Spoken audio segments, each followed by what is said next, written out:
डूंगरपुर में पंचायती राज उपचुनाव में बड़ा उलटफेर देखने को मिला है, जहां जिला परिषद पीठ के लिए हुए चुनाव में बीजेपी के प्रत्याशी बिहारी पांडोर ने राजकुमार रोत की पार्टी के प्रत्याशी को 762 वोटों से हरा दिया है।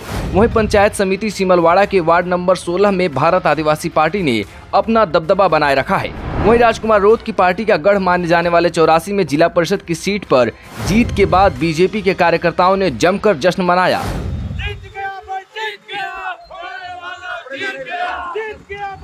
दरअसल डूंगरपुर जिले में 2 जगह पंचायत उपचुनाव हुए, जहां 84 के जिला परिषद वार्ड 9 की मतगणना श्री SBP कॉलेज में हुई, तो दूसरी तरफ वार्ड 16 की काउंटिंग सिमलवाड़ा में हुई। सुबह 9 बजे शुरू हुई वोटिंग 1 घंटे में पूरी हो गई, जिसके बाद वोट काउंटिंग में जिला परिषद सीट पर भाजपा के बिहारी पांडोर ने भारत आदिवासी पार्टी के मुकेश कुमार को 762 वोटों से हरा दिया।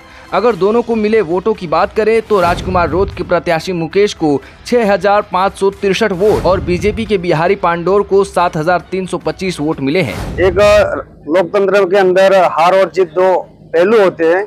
हम ये हारे नहीं है, कहने का मतलब 6563 वोट लाए हम। और 1-2 पहलू होता है कि हार जीत का अंतर बहुत कम रहा और कहीं न कहीं स्वीकार है हम इस चीज को, और जनता घटा जैसे ज्यादा अंतर नहीं रहा। इस सीट पर पहले भारत आदिवासी पार्टी का कब्जा था, लेकिन इस बार बीजेपी की जीत ने राजकुमार रोत के लिए नई चुनौती उनके 84 सीट पर खड़ी कर दी है। लेकिन वहीं सिमलवाड़ा पंचायत समिति के वार्ड 16 के उपचुनाव में भारत आदिवासी पार्टी की तेजल ने 35 वोट से जीत हासिल की। इस चुनाव में तेजल को 1011 वोट मिले, जबकि भाजपा की निर्मला को 976 वोट ही मिले। ये सीट पहले भी भारत आदिवासी पार्टी के कब्जे में थी, लेकिन इस चुनाव में कांग्रेस पार्टी तीसरे नंबर पर दिखाई दी, जो इस इलाके में कांग्रेस के डाउनफॉल की कहानी दर्शा रही है। वहीं जीत के बाद भाजपा पदाधिकारियों और कार्यकर्ताओं में जश्न का माहौल देखने को मिला, जहां कलेक्टर अंकित कुमार सिंह ने जीत के बाद बिहारी पांडोर को निर्वाचन प्रमाण पत्र सौंपा और शपथ दिलाई, जिसके बाद बिहारी पांडोर ने इसे कार्यकर्ताओं और क्षेत्र की जनता की जीत करार देते हुए भारत आदिवासी पार्टी पर जमकर निशाना साधते हुए कहा कि क्षेत्र की जनता समझ गई है कि बीजेपी समाज को गुमराह करते आई थी।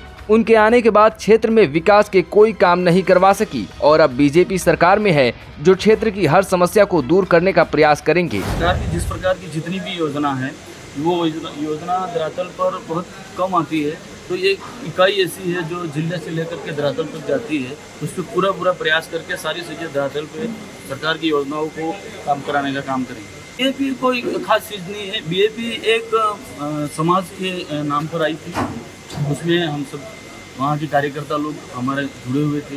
उसने एक समाज के नाम पर एक सिंचित शिविर किया था, सिंचित शिविर के नाम से वो आगे बढ़े थे, लेकिन समाज एक तरफा रह गई और इन्होंने इनका काम चालू कर दिया। इन्होंने जो भी वादे किए सारे झूठे किए, सभी वादों के वो खरे नहीं उतरे, और खरे नहीं उतरे तो हम सब फिर उसको सोचा कि तुमसे कुछ होने वाला नहीं है, तो इन सभी चीज़ों को तुम छोड़ो। अब विकास सरकार हमारी डबल इंजन की बनी हुई है, और अभी फिर हमारे जिला प्रमुख, इसलिए मैं अभी कहता हूँ ट्रिपल इंजन की सरकार है। तो ट्रिपल इंजन की सरकार बनी हुई है, उसमें हमारा कुछ काम नहीं हो रहा। तो मैं जनता पास गया, जनता को जाकर के हाथ जोड़ के निवेदन किया, ये ढींगला ढींगली करके रमने का काम लाए, उससे तुम छोड़ो। अब अपन लग जाते हैं वापस काम पे। जो सरकार बनी हुई है ट्रिपल इंजन की सरकार है, उसमें हम सब मिल के काम करेंगे और जनता का विकास करेंगे।